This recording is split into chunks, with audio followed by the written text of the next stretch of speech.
la lance, je la catch, ça va. Attention.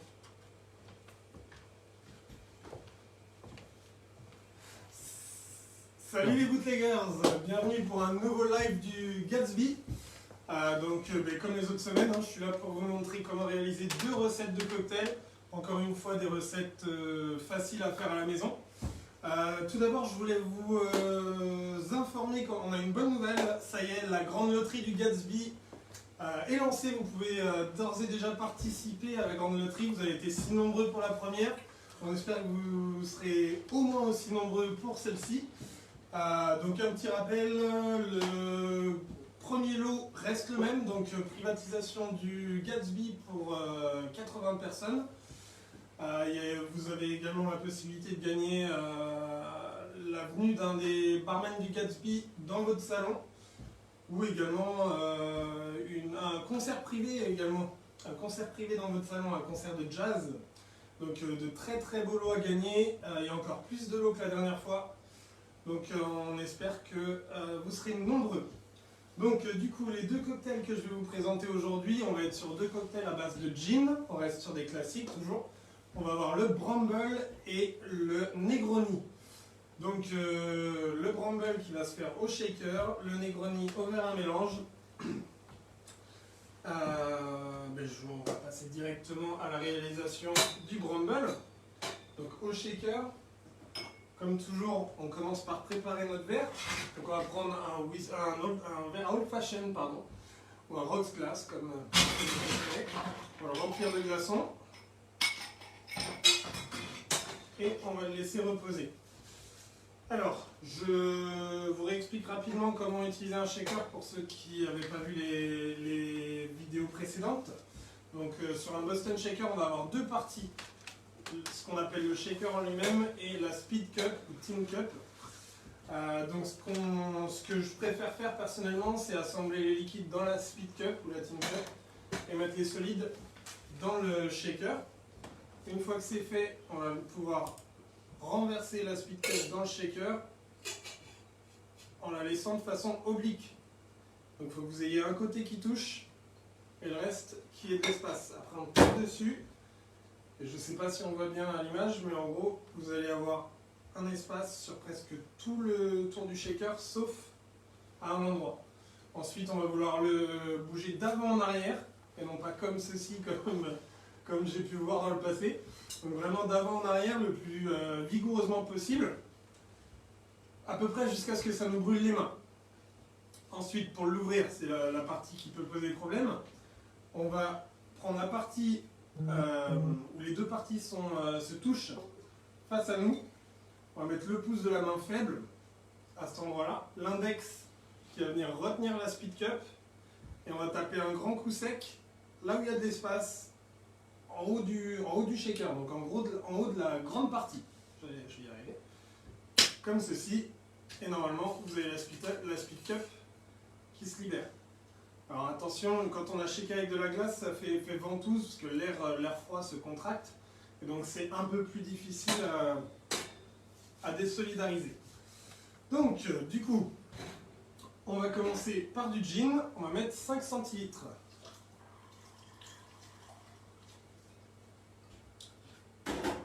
Ensuite, du jus de citron jaune. Et là, on veut 2 centilitres 5. Alors, vous pouvez voir que j'ai cet outil qui est très très utile. On appelle ça un press lime.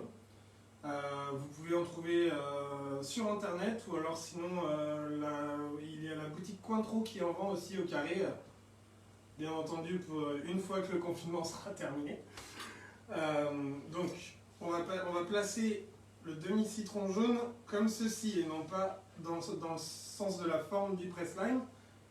J'ai vu des gens faire ça également dans le passé, c'est pour ça que je le dis. Donc, si vous voyez bien, vous avez des trous en bas. C'est par là que va sortir le jus, donc on veut la face coupée du côté des trous. Alors, mon citron est un peu gros, mais on va faire avec.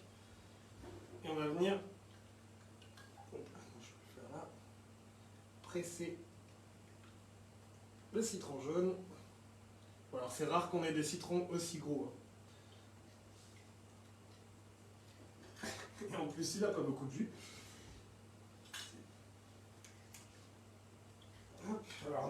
normalement un demi-citron devrait suffire, mais là, on va faire l'autre moitié également.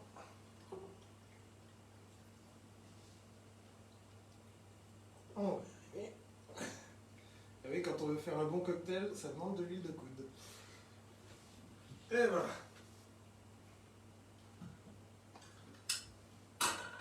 Donc, on a nos 2 centilitres 5, on va les ajouter au gin. Ensuite, on va ajouter 1 centilitre de sirop de sucre.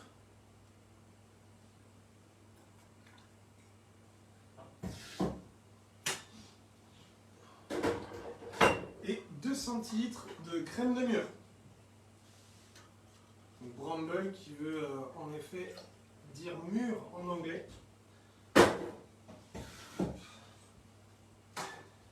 Et voilà. Donc ensuite, on va mettre la glace dans le shaker. On veut à peu près le remplir aux 2 tiers.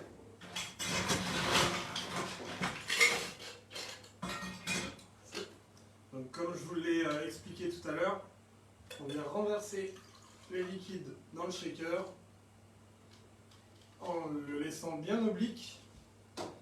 On tape dessus d'un coup ferme, on s'assure que ça ne bouge plus, que ce soit bien solidaire, parce que si c'est pas solidaire, vous allez avoir des fuites quand vous shakez, c'est pas du tout ce qu'on veut. Et ensuite, donc, la main faible vers l'extérieur, on va placer l'extrémité du shaker dans la main faible. Ensuite, la main forte, on va venir placer les doigts ici en sécurité pour éviter que le shaker nous glisse des mains. Et on shake bien vigoureusement.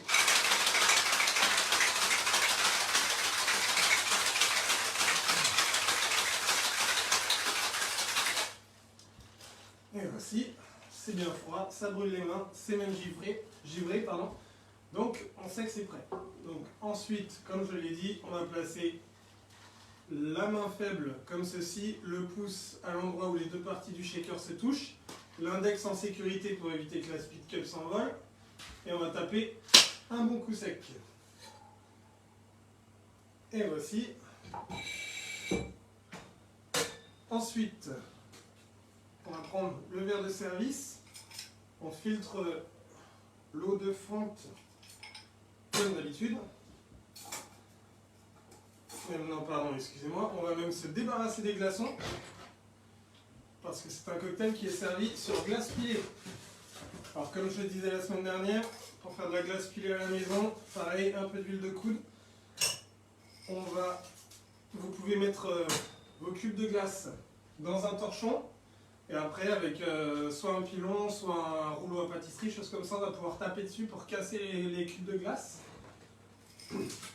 Et voici, sinon, si vous n'avez pas le courage, mais vous pouvez toujours le servir sur de la glace cube.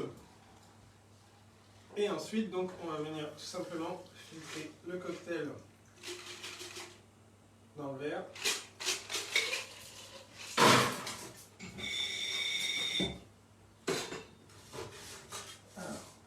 Rajoute de la glace parce que plus on a de glace dans le verre, moins elle va fondre, donc moins on va avoir de dilution.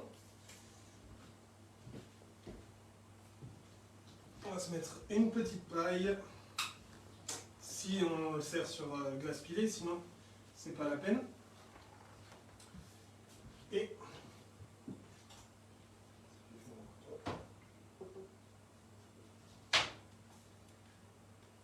bien entendu, un cocktail n'est jamais complet sans la déco.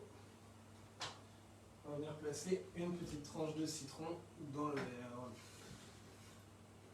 Et voici le Bramble. Très bon cocktail frais, fruité, qui se boit bien. Bon, c'est plus un cocktail printanier, voire estival. Mais dans tous les cas, il est bon en toute saison. Il n'y a pas de problème à ce niveau-là. Et voici. Donc ensuite, je vais vous montrer comment faire le Negroni. Alors, on va être vraiment sur un style très différent au niveau gustatif. Le Negroni, on va plus être sur un jeu d'amertume vraiment. Donc, du coup, on va prendre le même verre. Donc, un verre à old fashion. Pareil, on prépare le verre comme toujours. On va remplir de glaçons et on va le réserver sur le côté. Ensuite, comme je l'ai dit, c'est 2 cocktails au gin. Donc, en effet, on va avoir du gin. On va être sur 3 centilitres. Alors, comme je disais, c'est des cocktails. Le Negroni est encore plus simple à faire à la maison que le Bramble, parce qu'il y a 3 ingrédients et il y a la même mesure de chaque ingrédient dans le cocktail. Donc 3 centilitres de gin, 3 centilitres de martini bitter ou Campari ou un autre amer, un bitter en général, à ne pas confondre avec des bitters qui sont le concentré de végétaux amers qu'on a utilisé la semaine dernière, qui sont les Angostura bitters. Donc un bitter au singulier, ça va être la liqueur amère. Des bitters au pluriel, ça va être la réduction amère. Et ensuite, on va mettre du vermouth rouge, donc comme du martini. Là, on est sur du martini, mais sur la gamme premium, donc quand même plus qualitatif. Sinon, vous avez de très bonnes marques à bon prix chez les cavistes qui sont quand même un peu plus qualitatives que le martini. Donc ensuite, encore une fois, comme la semaine dernière, hein, si vous n'avez pas de verre à mélange à la maison, c'est pas un problème. À partir du moment où vous avez un bocal, par exemple, ou peu importe, quelque chose qui ait une bonne capacité de contenance et qui soit vertical, ça fera l'affaire. Ensuite, on va venir, pareil, remplir le verre à mélange à peu près aux 2/3 de glace. La cuillère à mélange ou une cuillère à soupe, encore une fois, si vous n'en avez pas, même si c'est un peu moins pratique avec la cuillère à soupe. Et on va venir tourner pour apporter de la dilution et rafraîchir le cocktail pendant une dizaine de secondes.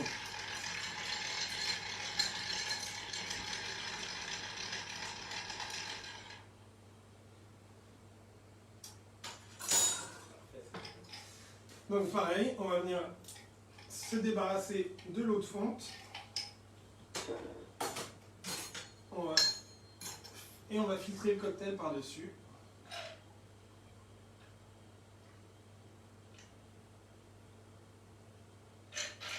Comme ceci. J'aime bien mettre un petit coup de cuillère parce que ça permet des fois aux glaçons de se mettre bien en place dans le verre. Et on va venir exprimer une écorce d'orange au-dessus du verre en la torsadant pour exprimer les huiles qui sont dans la peau d'orange comme la semaine dernière. Et ensuite on peut juste venir le placer sur le verre. Et voici le Negroni, un très grand classique, très bien pour la digestion. Mais alors contrairement à ce qu'on pourrait penser, les boissons amères qui sont bonnes pour la digestion comme ça, elles le sont si on les boit avant de manger. Ça prépare notre estomac et puis bon, ça ouvre l'appétit aussi parce que c'est quand même délicieux. Donc voilà, c'était nos deux recettes pour cette semaine. Juste pour vous rappeler donc, que vous pouvez participer à la grande loterie du Gatsby à partir d'aujourd'hui. Et on tenait également à remercier les commerçants partenaires, les commerçants angevins. Un grand merci, ça ne pourrait pas arriver sans vous. Et voilà, je vous souhaite une très bonne soirée, une bonne dégustation et je vous dis au prochain live du Gatsby.